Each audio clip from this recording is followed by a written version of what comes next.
وہ مقام نہیں تھا، اس لیے آپ صلی اللہ علیہ وسلم نے غدیر کے موقع پر تمام صحابہ کرام کو جمع کیا، اور اس وقت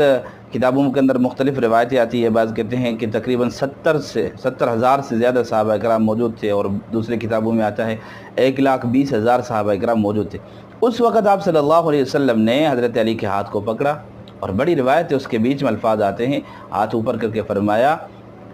الست اولیٰ بالمؤمنین من انفسہم، اس روایت کے الفاظ الست اولیٰ بالمؤمنین من انفسہم، پہلے آپ صلی اللہ علیہ وسلم جب یہ کیا میں مومنوں سے زیادہ آپ کی جانوں پر حق نہیں رکھتا؟ تو سب نے جواب دیا قالوا بلا۔ تو اس وقت آپ صلی اللہ علیہ وسلم نے فرمایا من کنت مولا فعلی مولا۔ پھر آگے الفاظ بھی آپ صلی اللہ علیہ وسلم نے فرمایا اللہم والی من والا وعاد من عادا وانصر من نصرہ واخذل من خذلہ، یا اللہ جس کا میں مولا ہوں اس کا علی مولا ہے، اللہم والی من والا، جو اس سے محبت کرے گا یا اللہ تو بھی اس سے محبت کر، جو اس سے دشمنی کرے